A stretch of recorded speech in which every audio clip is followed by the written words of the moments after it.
When I was 17, my dad remarried a woman named Linda, and with her came her 15-year-old daughter, Madison. From the very start, Madison was the golden child. Whatever she wanted, she got. Within weeks, Linda decided Madison needed more space for her creative expression. Naturally, my room, the one with the best natural light, was the perfect fit. They demanded I move to the basement. I refused. That room had been mine since I was 8. My mom's paintings still hung on those walls. When Dad cornered me in the kitchen, his tone was cold and final. "You're being selfish. Madison needs this for her mental health. You'll understand when you're older." I stood my ground. Mom would never have allowed this. Dad's face darkened.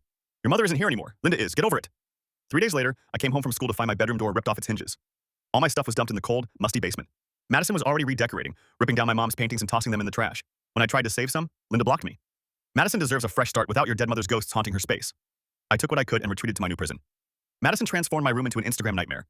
Fairy lights everywhere, a ring light setup, neon signs glowing wildly. She blasted music until 2 a.m. for TikTok videos while I studied in a concrete box with exposed pipes. When I complained, Dad accused me of jealousy. "She has 3,000 followers," he said. "That's success." The breaking point came during a party Madison threw while Dad and Linda were at a wedding.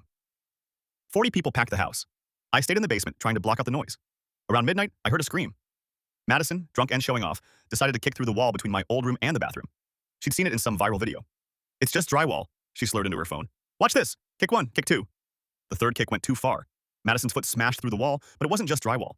The wall was load-bearing, reinforced with steel bars Dad had installed during a renovation years before. Her leg caught on the rebar. When she yanked back, she lost her balance and fell awkwardly against the metal beam. The scream changed pitch. I called 911. By the time paramedics arrived, Madison couldn't feel her legs. The diagnosis was brutal: severe spinal cord injury at T6, complete paralysis from the chest down, permanent. Dad and Linda faced a nightmare they hadn't imagined: hospital bills, renovations to make the house wheelchair accessible. Madison's influencer dreams shattered overnight. That once perfect room with natural light they stole for her became useless. Stairs made it inaccessible. They had to convert the ground floor study into her bedroom. Then came the surprise. Linda tearfully came down to the basement. "We need your room back. The basement is better for Madison. No stairs." I looked her in the eye. The same woman who disrespected my mother, called me selfish, now wanted my space back? "No. What do you mean no?" Her voice cracked. "She needs ground floor access. Figure it out. This is my space now. You made that choice." Dad tried next. "Son, please. We made a mistake."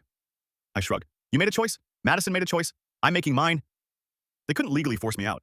I was still a minor, and kicking me out would mean CPS involvement, a risk they couldn't take with Madison's new needs. Insurance barely covered the house modifications. They were drowning emotionally and financially. Every day I came home to the sound of therapy sessions, medical equipment deliveries, and Linda's endless crying. I stayed in that basement until I turned 18, then left for college on a full scholarship I earned myself. Those months were tense.